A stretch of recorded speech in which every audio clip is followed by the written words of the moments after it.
Hello, and welcome to How Hackers Go From Zero to Takeover, a webinar by LMG Security. My name is Natalie Bray, and I am your moderator for today. Our presenters for the webinar today are Sherry Davidoff and Tom Pohl. Sherry Davidoff is the CEO of LMG Security and the author of 3 books, including Ransomware and Cyber Extortion and Data Breaches, Crisis and Opportunity. As a recognized expert in cybersecurity, she has been called a security badass by the New York Times. Sherry is a GIAC certified forensic analyst and penetration tester and received her degree in computer science and electrical engineering from MIT. Tom Pohl is a seasoned hacker and the winner of many hacking competitions, including Wild West Hackin' Fest, Circle City Con, ThoughtCon, B-Sides Las Vegas, and DEF CON. Tom leverages his wealth of experience to support LMG Security's customers as the penetration testing team manager and a senior cybersecurity consultant. Prior to working for LMG, Tom was the head of software architecture at Business Solver for nearly 20 years.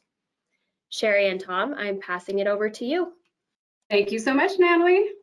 We're excited to be here today. Obviously, hacking is a huge problem. Every day I look to see what's the latest data breach, what's the latest ransomware attack, and there always is one and possibly many, many more. So today's headline is cyber attack shuts down French hospital. There's a hospital in France, and after they chose not to pay a $10 million ransom, they have now been shut down. They are diverting patients to other facilities. And you can see here that hacking not only threatens confidentiality, it can also have life-threatening consequences for people around the world. Another thing that's happened in the past day was a data breach class settlement with the Bank of Hope. They had a breach in 2018 and reached settlement just in the past day. So that really goes to show you again that the ripple effects of breaches can linger for years. It's not just a short-term thing. As we talked about in the cybersecurity budgeting webinar, in the United States, the average cost of a breach is the highest in the whole world. It's $9.44 million, according to IBM. So this is a huge problem. One thing you don't see a whole lot is the hacker's perspective. And I don't know about you, but I love to actually see what the hackers are doing. I want to actually understand how they're breaking into networks, how they're taking over. And so really excited that Tom is joining us today. Meet Evil Tom. Tom, of course, is an award-winning penetration tester, runs our team here at LMG, and I'm really pleased that he agreed to come in and show us how he actually hacks an organization. So we're going to start off by, first we'll introduce our victim, who Tom is going to hack. We'll discuss different methods of entry, how he conducts network reconnaissance and figures out what exactly he's going to take advantage of. And then he moves laterally through the network, escalates privileges, steals your data, and completely pwns your network. Tom, can you maybe explain to those who aren't familiar what pwn means? Pwned, it's a slang term for owned. You know, it's like a certified pre-owned vehicles, right? Except it's been hacked by your an network attack. is pre-owned. That's funny. Okay, and we're not just going to scare you and send you off. Along the way, these are very much things that you can prevent. So we'll show you at each phase in the attack how you could stop Evil Tom from taking over. All right, with that, let's introduce our victim, HackMe Inc. Poor HackMe, we beat up on HackMe Inc. a lot. HackMe sells very important widgets. They're very, very important. They're a mid-sized business and they collect sensitive customer data as well. So they also have a lot of PII on their network. Why? Because apparently you need a lot of PII to make widgets. I don't know. It makes our case study a little more interesting. This is HackMe's team. This is Eric L. User. He is a sales account representative at HackMe Inc. And this is Justin Time, the IT administrator. So glad they could both participate. Now, how is Tom or other hackers, how are they going to get the first foothold in your network? This is often where the focus is, prevent them from getting in to begin with. And unfortunately, you can only do so much. But CISA, our national government, released a report earlier this year, along with actually many other government agencies around the world, and they boiled it down to 5 top ways that hackers are breaking into your organization. You can see them on the screen here. Number 1, they're going to exploit a public-facing application. So we saw that with the Microsoft Exchange hacks last year. We've seen that with all kinds of other external-facing attacks. They also take advantage of external remote services. So for those of you who have been told, turn off RDP, sometimes they also get in through VPNs, like the Pulse Secure VPN vulnerability. Then phishing, we all know that phishing is a huge problem, of course. It's how hackers are bypassing many security controls that have been put into place. Then there's the trusted relationship, also relates to supply chain hacking. So they might hack into a trusted vendor or a supplier that you work with. And then finally, they use valid accounts. They'll take real valid accounts and use them to just log into your systems. So those are the 5 top ways that hackers break in. Let's zoom in on phishing in particular, because it is what Evil Tom chose to use to break into his victim. So phishing, of course, is extremely common. One of the reasons why it's just getting more and more popular is because there's a ton of tools on the dark web. What you see here is a spamming guide that we found for $21 on the dark web.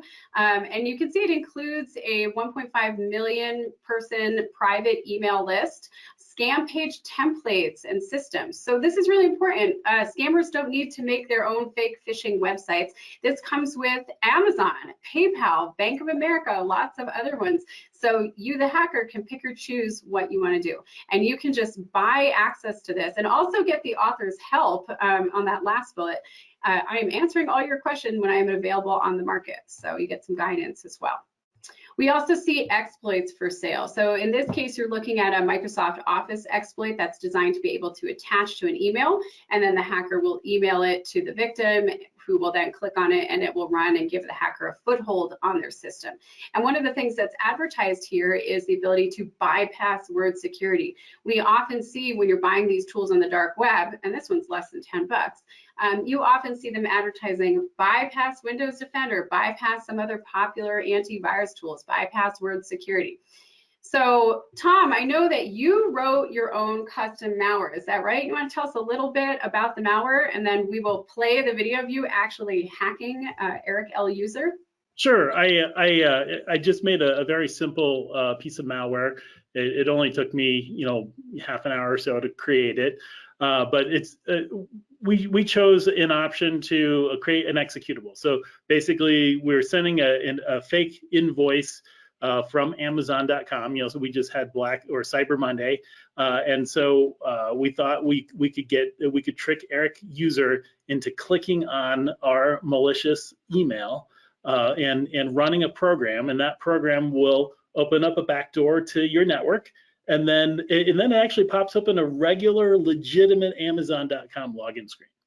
And so that's what we're going to see here in the video. Yeah, let's watch this in action. So that's your phishing email, correct? Yep, that's the phishing email right there. You click on it. In this case, it wants you to run it. So we're like, okay, run it. And to see it pops up a black box and then brings up a legitimate Amazon screen. And that's just there to hide the black box in the background. Had I actually made this malware to be really stealthy, I wouldn't have even popped that black box. It would have been completely in the background, and all you would have gotten was an Amazon screen where you could have logged in with your legitimate credentials and seen that, oh, here's all my orders, but I don't see that order. And you still be confused, but I've already got the backdoor into your network. It was less than 9 seconds, and now I've got a persistent backdoor into your corporate network. So what just happened here? That executable ran, and what did it do? So it ran. It actually ran a couple of built-in Windows utilities. It ran some diagnostic things on the computer, and then it ran a secure shell connection. It actually opened up using a built-in Windows tool.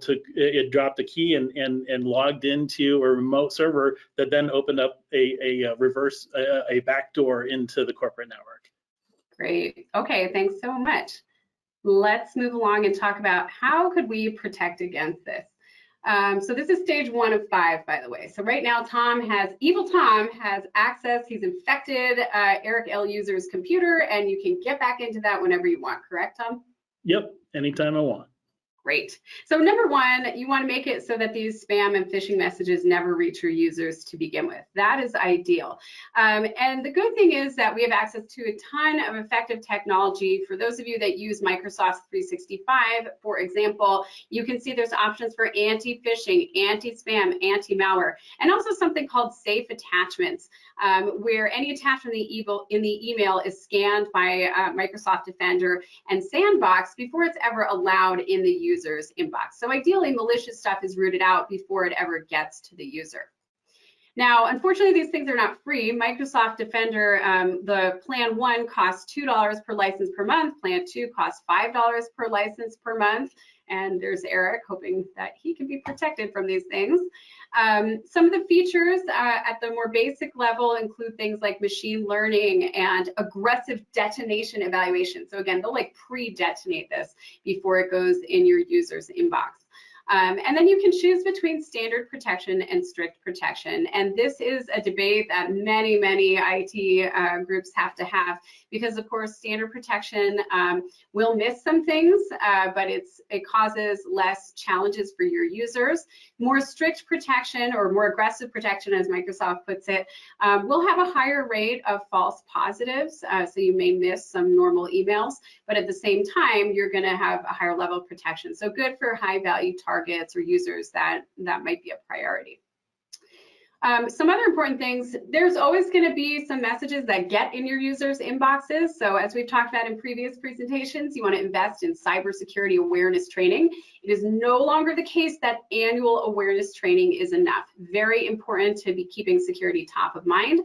As you can see in this screenshot from KnowBe4, more than half of all organizations are conducting training monthly or twice monthly. And that's really important, again, for making sure your users are aware of the latest threats. It's a really good idea to include phishing simulations. So you're checking to see if your users will click on links in phishing emails, things like what Evil Tom just sent. It's at the same time both a test, an assessment, and an effective training. So if you have any questions about that, let us know. We're always conducting assessments and training for users all the time, and we can let you know how you compare with other organizations that are your peers. All right, so Tom, the malware that you diligently worked on for a half hour, was that like caught by all these different antivirus products? It was caught by 8, which 8 is, out of 72. but not caught by 72 others, yes. Yeah, so there was an 88% false negative rate, and that included really big ones like Microsoft. Microsoft missed your malware, Symantec, Sentinel-1. What made your malware so stealthy? How come it wasn't detected by most antivirus software? It wasn't that stealthy. It was basically, it was pretty simple. I wasn't doing anything where I was, running custom shell code or hooking things that are inappropriate. Probably the biggest drawback is I didn't actually sign it with a code signing certificate. Had I done that, I probably would have gotten past most of the other 8 that flagged me. Yeah, that's a really important point. So one reason that the SolarWinds hack was so stealthy was that backdoor was in software that was correctly signed. It was digitally signed with the SolarWinds code signing certificate. And so that meant that it evaded detection by security tools. And I think it's fascinating that you didn't do that. You really didn't try that hard to be stealthy.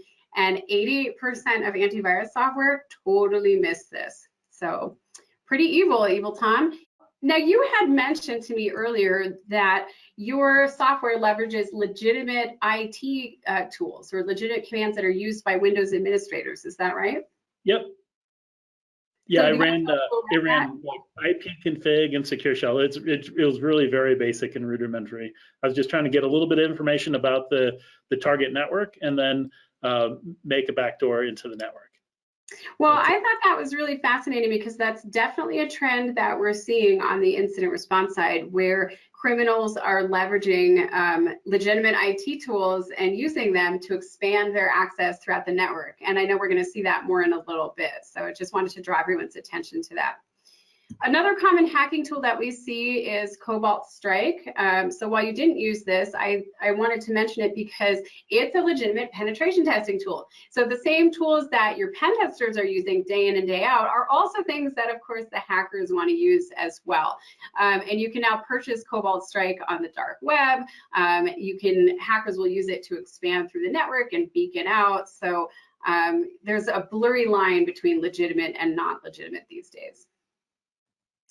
All right, so let's look at your second video. So give us a little background on this, Tom. Once you were in the network, you have a foothold on this user system. He's not an IT administrator. He had no access, right? Eric L. user? Yep. Yeah, he's a very low-level user, and I'm not even going to use his level of access. I'm just using his position on the network in order to go look around and see what I can find.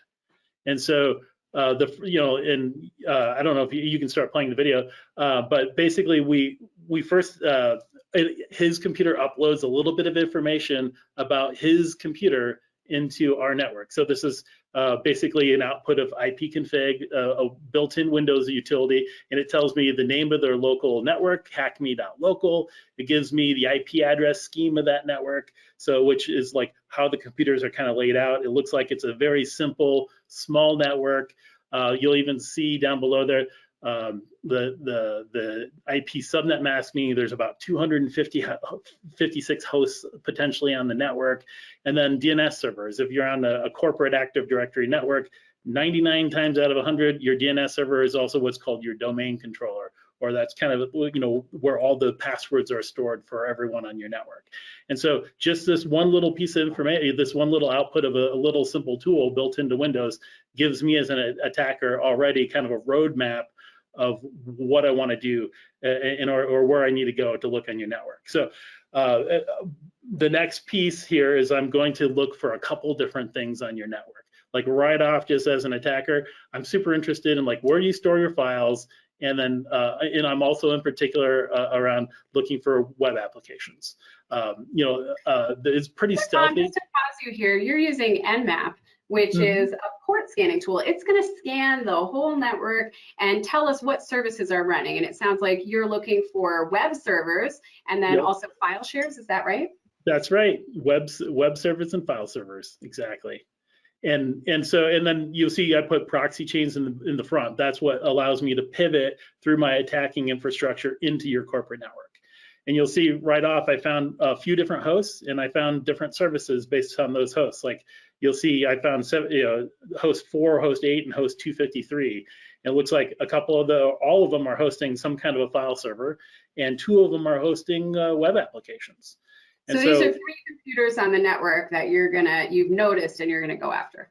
Exactly. And so the first thing I'm going to do is really pull up a web browser, and I'm going to first visit the websites that I see, right? So I'm going to put in the IP addresses, pivoting through that same proxy, and then bring up, web server number 1 looks like it's a Windows Internet Information Services web server. There might be a web application there that I can explore and discover later.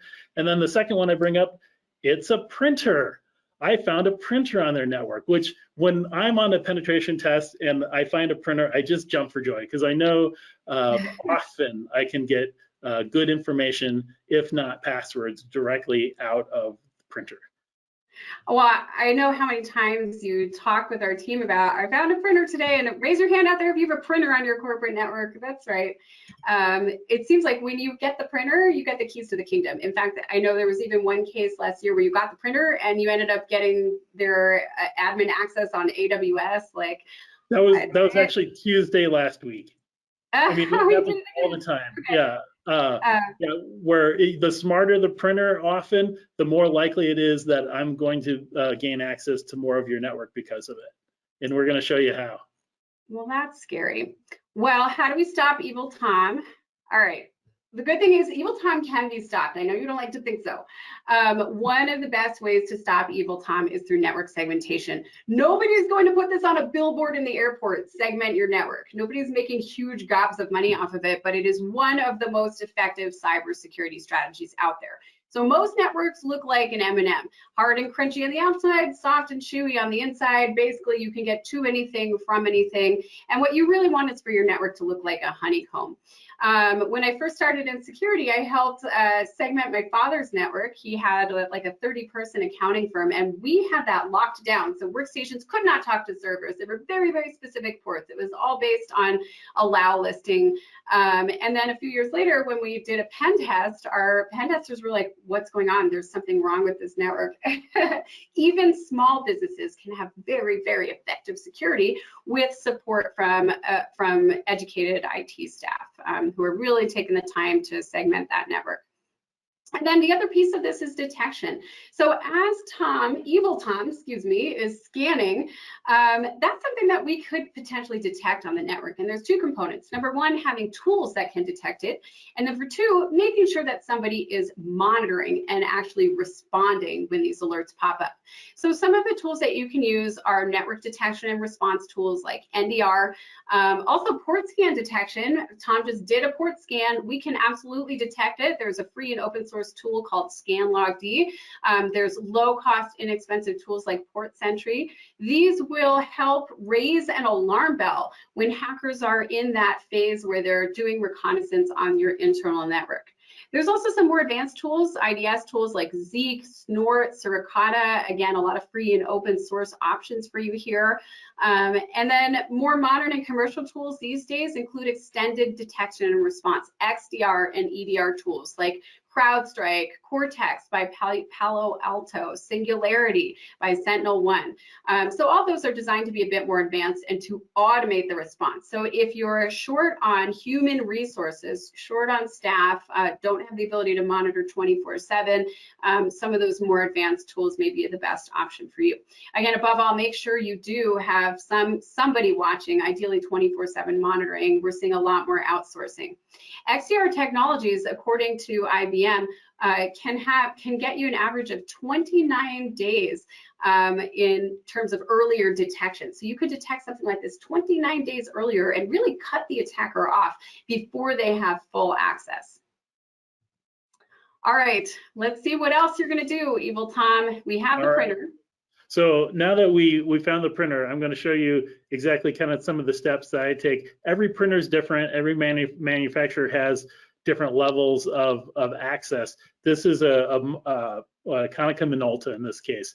And without any authentication, I am able to browse around the web application and take a look at the configuration. So like I think I'm going to get into like the configuration files menu, and then I'm going to get into the address book. Yeah, I'm shocked that there isn't like a password on this. Is this just default setting for a lot of printers? Default setting for a lot of printers, or even if it isn't the default setting, a lot of times they don't change the default credentials. It's a Google search away. I don't know the default passwords on every printer, but you type in Konica Minolta BizHub 4020, it'll give you the default password if there is one. Right, and if you don't change those passwords, in this case, you can there's configuration things that you can't do without authentication, but I can mess with the address book setup just fine. And this particular one, this has an address book that I can mess with. That the printer's been joined to the domain, so it's actually got domain credentials, the credentials to the entire network. Because this, like I said, this is a smart printer. You can walk up to it and you can scan it right to your email. But in order for it to know your email address, it has to go look up in what's called a lightweight directory access protocol database what your email address is. And so what I'm doing here is I'm deciding I'm going to run my own LDAP server, and it allows me to change the server address from hackme.local's LDAP server to my Evil Tom LDAP server, and then I'm just going to capture that traffic where it tries to log in, and the printer's literally going to send me the passwords to the network. And so right now I'm setting up what's called TCP dump, where I'm a packet capture. So the network traffic that is going to be sent to my attacking infrastructure, I'm going to capture it so I can look at it later. And so So just to kind of step everybody through this, what you found was a smart printer. It has to do things like scan to email, and so it has to have a username and password and actually authenticate on the network. Correct. And you've changed some of the settings so that instead of talking to the real LDAP server, it's going to talk to evil Tom's server to get information. Correct. So you're masquerading here, right? And Yep. then you're using this tool called TCP dump to monitor all of the traffic, everything that it's sending and everything that it's receiving, and you're going to dump that out. And so your hope is what? That you're going to get a password out of this? Yeah, I'm hopeful that, you know, it's when it goes to log into the LDAP server, it's just going to provide me the username and password it would normally have provided to the domain controller. And so, because and so like right here, I'm going to just search and do a test, and it's got a test button, so I can even test it out. And it says, "Oop, LDAP bind failure." Doesn't matter. You sent me the username and password. I said, sorry, that's the wrong password. But at that point, you see it says got 7. That means 7 packets is all it took. I just had to get 7 packets out of that printer, and now I've got credentials to your organization's network. And then I go back into the printer and I'll go fix it. I'll go put it back the way it was. I'll set it back to hackme.local to their global address book. You don't want to break anything. And then I'm done with the printer. At that point, like I put it back. Nobody's the wiser. I messed with your printer for about a minute. I put it back to the way it was, and then now I can go off and I will look at that packet capture and see. So I'll open up that packet capture in a tool called Wireshark. So I've downloaded that packet capture, open it in Wireshark, and I can go see what I've gotten in those 7 packets. Okay, so we're hoping it just handed you a password because it thought it was talking to the real server. All right, let's take a peek. Yep, so that's exactly what happened. So if you look at the LDAP protocol packet, you can see that it sent me a name, and you see it's it's a long machine name with a $sign behind it. That's from the domain joined printer, and then that simple value is the password for that printer. So right now I've got a user ID and a password to this corporate network that should work at least at some level elsewhere in the organization. That's very evil. Very evil. All right. Tom, can I ask you really quickly, does that printer maintain its own logs of configuration changes? Typically not. Typically, most printers don't do any of that. It's like how is it set right now? And often I don't even have to make a configuration change. I can literally just tweak those settings and hit the test button right there. This particular printer, I had to save the setting, come back, and then do the test. Some printers I can just make the change, hit the test button, and then not even save the configuration. So often I don't even need to make a configuration change in order to get the data out of the system. Okay, thank you. And Natalie, that's a great question because it gets right to how can we defend against this. So one of the key ways that we defend against this is by hardening our system configuration. We could definitely have configured this printer so that evil Tom couldn't have messed with it this way. And one way to do that, number one, is to turn off unnecessary services or just to segment them properly, because there's no reason why Eric L. user's computer should have had access to the admin interface on this printer, right, Tom? Exactly. So that would have slowed you down, I'm sure. Also, you want to require strong authentication for any of these interfaces. I mean, if this printer had no authentication, would that even show up on a vulnerability scan? No. No, typically not. You know, your vulnerability scans are going to look for missing and outdated software. It's not going to look for things like, hey, you've got default credentials in use on this particular model printer, because they're not building huge databases of these printers. And this one didn't even require authentication. So there wasn't a username and password to have changed. Right. Obviously, you want to patch your software. I think everybody knows that.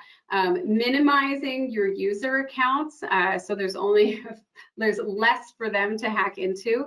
On the physical side, you want to restrict access to physical ports, employ file and device encryption. One thing that's not in this list, though, that is part of system configuration hardening is logging. Making sure you have appropriate logging, that you're sending logs off to a central logging server or a SIM, and again, that you have monitoring so that these weird things can be detected. This is pretty hard to detect, though. It's the kind of thing that's pen testers discover. Well, and sometimes you can't even have it syslog, so it might be able to send that log of making a change but I've never seen that configured in an organization. They're lucky to, typical organizations don't necessarily log a lot of their kind of Internet of Things devices that aren't regular computers. And so that's definitely an avenue that I think a lot of organizations can improve upon. It's amazing because I think every couple of years we see a nice talk at Black Hat or DEF CON or the major security conferences about printer hacking. Like there's times when it's back in vogue, but it's never gone away. You know, it's old, it's tried and true, and it still works. It's still a huge backdoor into a lot of people's networks. All right, so now things get really interesting, huh? You have a printer password, but you can't do anything with a printer password, right? Well, let's find out. And so the first thing I'm going to do is I'm going to build a list of all the file servers that I know about on the network. So I'm just taking all the IP addresses that we collected from the Nmap scan, and I'm putting those into a file. And then now I'm going to use a tool called crack map exec, and I've got a proxy chains enabled version of that so I can pivot through the infrastructure. But I'm going to go talk to the domain controller, that 1071.04, and I'm going to say, does this user ID and password even work, right? And so go ahead. So that's what this command is. This is an open source tool that you're using to see if this username and password works on the domain, correct? Exactly, yep. And so I'm going to send this username and password to the domain, and it's going to come back and say either authorization denied or, hey, you're in. And as you see that green plus box, it's a valid user ID and password. So right there, I know that this is a good user. And so then now I'm going to use that list of file servers that we came up with, and I'm going to try this username and password against every file server on the network. So basically, SMB map is the tool that we're using here, and we're just going to go through that list and say, what do you have access to that I can read and write from? And so it's pretty quick process that it's just going to go to each one and say what file servers, or what, you know, hey, file server, can I get in? And then what file shares do you have? So that's basically what this is doing right now, is it's authenticating to each one and saying, okay, you've got no access to this share and you can read only on that one, or you can, or you've got full read write on another share. And so it's telling you what your printer has access to read, but should the printer have access to read any of this? No, you know what the printer should have access to do? Look up your email address. That's it. Is this common that the printer has? This is so common that actually this situation that we've set up here is pretty typical. Sometimes these printers have even more access than you can possibly imagine. You know, a week ago we were on an engagement where the printer literally had you know, God level access on the network when we got these credentials. Today it looks like we can read several file shares, but in particular, another thing that I like to do when I find a network and I can find file shares, I'm looking for backups, because all the special things that you are that are valuable to your organization, you're going to want to back those up. And so in this particular case, and I've seen this a lot, where the backups might have permission, you know, everybody in the organization or a lot of people in the organization have permission to read, in this case, read and write from the backup file. And so what I'm going to do now is basically I'm going to go look at, like, okay, I'm recursively look at all the files in that backup share. Like, what do I have access to? Because that's the most, you know, of all these shares. I could go look at sysvol, I could look at some policies, I can see if there's some passwords stored anywhere, but your backups are definitely, or typically going to have some passwords in it. And so it's also going to have other stuff. It's going to have financial data. It's going to have, you know, in this case, we've got inventory and profit and loss statements and account balances, and then it's got other server-based backups like that IIS server. It looks like we've got an app pool backup. Well, and I know we saw in the cases involving the Black Hat ransomware gang, I don't know if you were following this, they hacked Suffolk County, New York, and sucked some usernames and passwords directly out of the backup. So we were seeing, and they actually rolled out a whole new tool, a whole new version of their tool that will do that automatically from Veeam backups. So we're definitely seeing criminals paying a lot of attention to this, and it catches people by surprise. Yep. Yeah, and the same thing that your penetration testers will do. That's what I do. I try to find other passwords, because I've got a low, you know, I do have access to your network, but I don't have the top level access to your network. So that's what I'm looking for now, is like, how can I pivot from a machine account, in this particular case, your printer machine account, to all the way to domain administrator is what I want to get to. And in this particular case, I'm going to look at, I'm going to zoom in on this app pools.xml. If you know anything about Internet Information Service or IIS, you can often run a web application in the context of another user. And so if they've backed up that configuration file, and I go grab that, I can go see if there's any information in that that might give me more access to the network. And so that's what I'm going to do here, is I'm going to go ahead and download that file right from the file server to my attacking host. So I'm going to actually exfiltrate that off your network at this point, and then I'm going to see what's in it.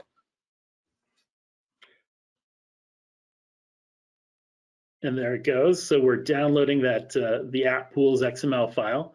And then when we go and read it, oh, look at that. We have an administrator user ID and password. Now it doesn't have the domain hackme.local. So because it doesn't have that in the username, this is probably a local administrative account to this particular IIS server. So now we can actually go to that IIS server using the crack map exec tool, and instead of hitting 1071.04, we're going to talk to 1071.0.8 and see, okay, what kind of access does this give us to that local server? So this is another file sharing server, is that right? Yeah, so this is the file sharing server on that network that was running that IIS server. And so we're now going to see, oh, it looks like that administrator account is an administrative account over that one server, not the entire network, but that gives us now a user ID and password that works to administratively manage that one server. And so we're going to go ahead and try to log into it. We're going to open up a remote desktop protocol, and we're going to log in using these credentials and actually get desktop level access into your organization, just to show you what we can do. So yeah, I have to set up my proxy. So I'm going to pivot through my attack infrastructure directly into your network, and then I'm going to add a local file. So I'm going to say, you know what? I'm going to map a local folder from my attacking host directly into this remote desktop situation. So if there's any files when I'm on this file server that I find interesting, it's drag and drop in order to basically data breach all this information off your network outside your organization. And this isn't like I'm using fancy tools. I'm literally using remote desktop protocol tools to copy data from your network to my network. And so here I'm just kind of poking around. Ooh, what do they have here? They've got an FTP service. They got a couple other services set up, which is kind of interesting to go look at. But ultimately, I'm interested in your data, right? I'm going to, if I was a real bad guy, I'd be copying all the data, important data off your network, and I'll be exfiltrating it into my network, and then I'll hold you for ransom. I could, at that point, encrypt all your data because I've got a copy of it, and then if you don't pay, I can extort you by saying, hang on, I'll release this data to the general internet if you don't pay up. And so right here, I can see you're browsing through the accounting share, the finance share, the inventory share, and then you're just copying them out. Yeah, so there I've got access to all this data in your backups. And I'll show you how easy it is to kind of data breach your organization at this point. Like I'm going to open up, to my file share or for this webinar, and I'm literally going to just drag and drop all the data from your network onto my network. Just copy, paste, and away we go. And that's all there is to it. I just now caused a data breach of your organization. But I haven't stopped here. I'm not going to stop here. I can keep going further. Uh-oh. Now, is this something that is easily detected? So I'm using credentialed access. I'm using valid user IDs and passwords at this point. I'm not doing exploits. I haven't dropped an O-day. I'm not leveraging a vulnerability that was just released last week from Microsoft. I'm literally using misconfigurations on your network in order to pivot and gain additional access that I shouldn't have access to. Well, I'll be our blue team. I'll be just in time, our IT administrator. And let's talk about how we can protect against you, Evil Tom. Number one is to use the principle of least privilege. So that means only granting access to files and folders on a need-to-know basis. This will make and break your organization. So many data breaches could have been prevented if it were just for a little extra attention on this piece of it. So in fact, if you recall from the IHG hack, which we talked about a couple months ago, that was actually very similar to what you just did, Tom. That was where the Holiday Inn and some of its sister companies got hacked. And the criminals were actually a Vietnamese couple. They did an interview with the BBC, so they told everybody how they did it. They sent a phishing email with a booby-trapped attachment, they said, which I think is what you did, a booby-trapped attachment. Yeah. And then they bypassed multi-factor authentication. They didn't share any details. Then they just explored the network, and they found the login details for the password vault in a configuration file on the network. And their plan was to install ransomware, but it sounds like they just weren't technically proficient enough. They kept getting shut down. So they ended up just deleting all the data instead. But what the criminals came out and said, and you can see their quote in the blue box at the bottom, the username and password to the vault was available to all employees. So 200,000 staff members could see. So that's huge. It's really important to restrict access to that, to implement identity and access management. That's really necessary in order to effectively implement the principle of least privilege these days. So what is identity and access management? That's where we centralize our identity verification processes and also our management tools. Once you do this, you can restrict access to IT resources. These tools can also allow you to detect if an account is misused, for example, in the way that you just demonstrated. It can help to facilitate and centralize that response so that you can deploy any changes centrally. And it also comes with auditing capabilities. Very, very important to audit because often users are granted more privilege than we need, and it's a constant battle to rein it in, just like a garden. You have to always kind of pull back the weeds. A couple examples: Azure Active Directory has an identity management service. AWS identity and access management comes built in there. So there's cloud-based versions of this, there's local on-prem versions of this, whatever works with your organization. Also very important to routinely conduct data discovery, data mapping. Again, something that's unlikely to be on a billboard in the airport, but if you can identify those passwords, ideally through automated scans, or if necessary through manual audits, then again, you can prevent problems like this and problems like this where a whole organization gets taken down and their data deleted. All of this ties in with the concept of zero trust. The idea is that you will get hacked. There's a lot of evil Toms out there. And that entry part, unfortunately, there's usually a way into your organization. Once someone is in your organization, though, what do they do? The question is, how can we limit their access and cause them to make noise on the network so that we detect them and contain the damage before they can do too much of it? This has also been in the news lately because of the GoTo and LastPass security breach. LastPass actually just came out with a statement this week and said, yes, we had a security incident. We have a zero knowledge architecture. So they don't actually have the keys to unlock your passwords, to unlock your sensitive data. So again, just having, minimizing the amount of information you have access to, planning for zero trust can really make a difference in the event of a hack. All right, but let's bring it home. Evil Tom, show us what you did next once you had already taken over and already stolen all of our data. So yeah, so I've already got access to your data. Now I'm going to see, what else can I do? And so I'm going to go back to my trusty crack map exec tool. And I'm going to go and do what's called dumping LSAS or LSA. So this is where on a local computer where password hashes are kept. If you're running a service as another user, I can often get clear text passwords out of this. In this case right now, it is, go ahead and hit play, and it's actually dumping right now some domain cache credentials. And so these are like when you log into the computer, it kind of keeps track of not your password, but a special version, a hash of that password. So if at some point you want to log in later and your domain controller is rebooting right now or not unavailable, it can still log you in because it kind of remembered a little bit away to how you logged in last time. And so I can get those hashes. So I can actually grab those and then I can offline crack those. So if I wanted to get, it looks like the administrator password or JTimes password, I could go and crack that using Hashcat or some other tools to get just to de-jargonify for a second, hashes, of course, for those of you who may not know, are basically like versions of your password that have been changed with math, almost like an encrypted version of your password. And you can't ever directly decrypt it. That's the point. It's very difficult to do.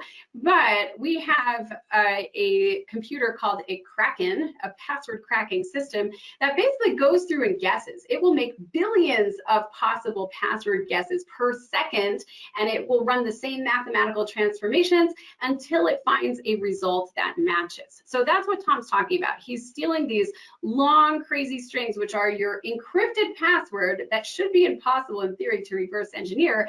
And what he's doing is once he's in possession of those, he's going to guess billions of times per second until he finds the password that matches it. Did I get that right, Tom? Yeah, you got it. And the longer the better, right? So if you've got a short password, not for you, Tom. Not for me. Yeah. So as an attacker, I want you to see, having short passwords, but no, to protect your organization, which is actually what I'm here to do. I'm here to help you be better and do better, right? So the longer the password, the better. If you want to back up that video just a couple frames, you can see that I don't actually have to crack your passwords because they have a service that's running as looks like just in time, JTime at hackme.local, and you see the password there, better call Justin, is in clear text. So I actually don't have to guess your password by guessing billions of times per second. This command literally gave it to me in clear text. Wait, but we know better. We know to encrypt passwords. How often does this happen where a password is stored unencrypted? Yeah, so what's in this particular case, there's a feature that's not being used where LSASS is not sandboxed, and so I can literally go attach to the process and I can dump. Basically, when you run a start a service on the computer, something like every time the server boots up, run this process or start this service. In this particular case, it's running as they have it set to run as a different user. And so that user credential has to be kept in clear text, but there's a protection that isn't being employed here that enables me as an attacker, once I've got administrative access to the machine, to go retrieve that password in clear text. So it's a misconfiguration, basically. Yeah. Oh, yeah. It's an advanced security feature that hasn't been enabled yet. Yeah. Okay. And then now I'm going to go test to see who's this JTime guy, and if his password works, what kind of access does it give me? So I'm going to go back to that domain controller and I say, hey, domain controller, does this credential work? And it says, not only does it work, but you're pwned. So I asked so I'm now the administrator. I have administrative level access over the domain controller. And this is where all the secrets are kept for your entire organization.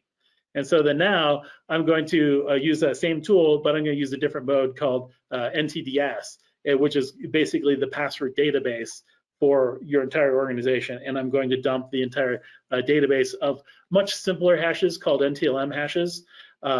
That are easier to crack, or I can use other techniques in order to authenticate against all your servers. But at this point, I've got complete access to your organization because I've got all the passwords to all the things. And I've got JTimes password, so there's no reason to use anybody else's password because he's already kind of the top dog on this network.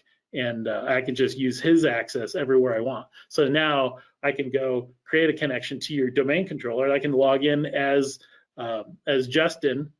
Oh no. And I can literally go log into any server I want as administrative access to everything, and completely, at this point, if you've got centralized patch management, I can push out an evil patch to all your entire organization to say, patch by encrypting all your hard drives. Yeah, that's often how we see ransomware deployed, where a domain controller or backend domain controller gets hacked and it gets pushed out. So, all right. Well, thank you so much, Evil Tom. Anything else you want to show us here? No, all I'm showing is that, yep, I've got domain administrator access to domain controller. Now, had you had multi-factor authentication on internal services, I wouldn't have been able to log in here. I may have had a credential, but like as soon as I try to log in via RDP, it should pop up to say, okay, now approve that sign in. And if I don't do that, that's a red flag on your network. So, I definitely recommend on the inside of your network, employ multi-factor authentication, because if I'm an attacker and I get those credentials, it's, if I go do a thing like try to RDP into your host and I don't have that multi-factor approval, that's now a red flag that you can alert on. Absolutely. I think people are starting to understand the value of deploying multi-factor authentication internally, especially for those administrator accounts. Even if it's not for everybody, at least for those that have access to the crown jewels, for sure. And then last big takeaway, I think this really demonstrates the value of penetration testing itself as well, where we see so many organizations that either never have had one or haven't had one in a while. And while you may find vulnerabilities, lack of patches with automated scans, there's a lot more to securing your organization beyond simply applying patches. A lot of this is about what are the hackers going to take advantage of, and it may boil down to misconfigurations or exposed interfaces, things like that, that again may not be prioritized and really should be. So, all right, so the road we've traveled, we went from zero access. Thank you so much, Evil Tom. I know you do this every week on different engagements, so it's been fun to see. And then you phished our victim. You searched for files and web servers on the internal network. Sounds like a very common playbook. You exploited a printer. I know how much you love printers, and thank you for making me enjoy them as well. Then you used stolen printer credentials to kind of spelunk through that network and explore. And finally, we saw that full network environment takeover. I have a feeling you made just-in-time cry. So how can we defend ourselves? First of all, prevent those phishing messages from ever getting in. Of course, reduce spam, reduce phishing messages. Once they get in, make sure you have protected your human firewall. Invest in cybersecurity awareness training. Segment your network. We have not talked about that in a while, but it is so important. I'm really glad that that came up on today's webinar. Make sure that you're deploying detection strategies. We want to detect hackers before they can really get anywhere in our network, so really critical. Harden your system configurations. Sometimes it's as simple as putting a password on things. Implement the principle of least privilege throughout your environment, and in order to do that, we need things like identity and access management. Conduct data discovery, data mapping. Make sure you're not leaving random passwords in random files. Use multi-factor authentication internally, especially for administrative accounts. And finally, conduct penetration testing so that you know what you don't know and you're finding your weaknesses before the hackers do. Any last words, Evil Tom? I love helping organizations by helping them be better and do better. So if anybody needs help in the way that I've demonstrated today, feel free to reach out. I'd love to talk to you. Okay, well, thank you so much, and we're happy to stick around for questions. Back to you, Natalie. Great, thank you so much, Sherry and Tom. Let's start with this question. Would Windows Defender display a prompt to the user that it wants to access the network when setting up the backdoor, or did your executable also bypass Windows Defender? Yeah, Defender was active on the system, and it didn't alert at all. Yeah, because I'm using the Windows. So basically, under the covers of my my executable, it's actually calling the Microsoft Blast Secure Shell tool, and so it's just a script. It's a script wrapped in an executable to call the Microsoft Blast pieces. So once you click that dialog box to run my program, then it had basically permission to do anything on that machine that I wanted it to do, and you are not going to get any pushback from Windows Defender because I'm actually using Windows tools from my program in order to get my work done. Got it, thank you. And our final question for the day, what can I do if my data is for sale? Interesting question. It depends where it's for sale. And I actually have a whole section in my book on data breaches about how to deal with data exposure cases. First of all, if it's And it also depends what kind of data it is. If it's, for example, protected health information or clearly sensitive personal information, you may have some legal recourse depending on where it's hosted. Check the hosting provider. If it's hosted at a legitimate provider, you can often file a takedown notice.